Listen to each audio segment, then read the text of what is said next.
કિશન પટેલ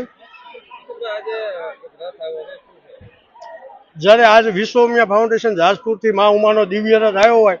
અને બોટાદના સમગ્ર ગામડાઓમાં ફરીને આજે જ્યારે એનો સમાપન દિવસ હોય ત્યારે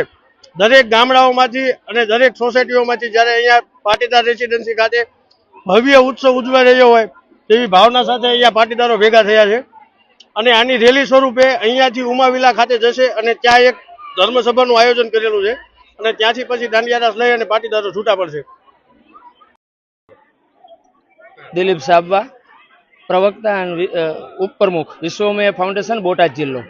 આજે ન ભૂતો ન ભવિષ્યથી સૌરાષ્ટ્રનો પ્રવેશદ્વાર ગણાતો એવું બોટાદ શહેરની અંદર વિશ્વ ઉમિયા ફાઉન્ડેશન પ્રેરિત આરપી પટેલ સાહેબના નેજા નીચળ માં ઉમૈયાની જ્યારે યાત્રા નીકળી રહી છે ત્યારે આ યાત્રાની અંદર 1500 કરતા વધારે 4 વ્હીલ, 4000 કરતા વધારે બાઇક, યુવાનોમાં એટલો ઉત્સાહ, અનેરો ઉત્સાહ અને આરપી સાહેબ, અમારા તમામ આગેવાનો, ભામાશાઓ, યુવાનો જ્યાં માં જગતજનની જ્યારે બોટાદની અંદર પધાર્યા છે ત્યારે એક દિવસ માં કે નામ ના નારા સાથે આજે યુવાનો ઉમટી પડ્યા છે। બોલો ઉમિયા!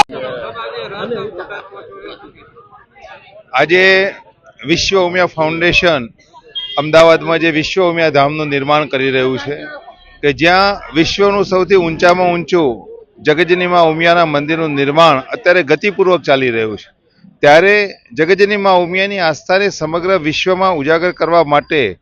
માતાજીનો રથ, દિવ્ય રથમાં માતાજી બિરાજમાન થઈ અને ગામે ગામ દરેક જિલ્લાઓ પર આજે પરિભ્રમણ કરી રહ્યા છે અને એના ભાગરૂપે આજે બોટાદ જિલ્લાની અંદર છેલ્લા 10 દિવસથી દરેક ગામની અંદર આ રથનું પરિભ્રમણ થયું છે।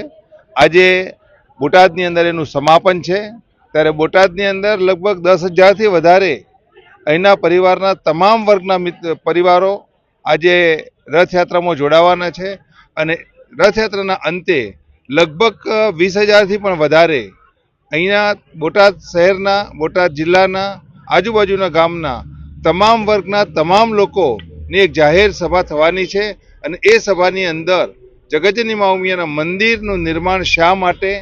વિશ્વનું ઊંચું મંદિર શા માટે અને મંદિર માત્ર પૂજા માટે કે સામાજિક સશક્તિકરણના કેન્દ્ર માટે, સામાજિક ચેતનાના કેન્દ્ર માટે, આ બધી જ ચર્ચા વાતો આ મિટિંગમાં થવાની છે। એટલે આજે બોટાદના તમામ મિત્રોએ, બોટાદ વિશ્વ ઉમિયા ફાઉન્ડેશનના જિલ્લા સંગઠનના તમામ હોદ્દેદારશ્રીઓ, અમારા ભાઈ શ્રી શંકરભાઈ અને એમની આખી ટીમ, અમારા ડીએન ગોળ સાહેબ અને એમની આખી ટીમ જે પ્રમાણે મહેનત કરીને 10 દિવસથી આ કાર્યક્રમ કર્યો છે એના માટે ખૂબ અભિનંદનના આભારી છે અને આજે મા ઉમિયાની આસ્થા સમગ્ર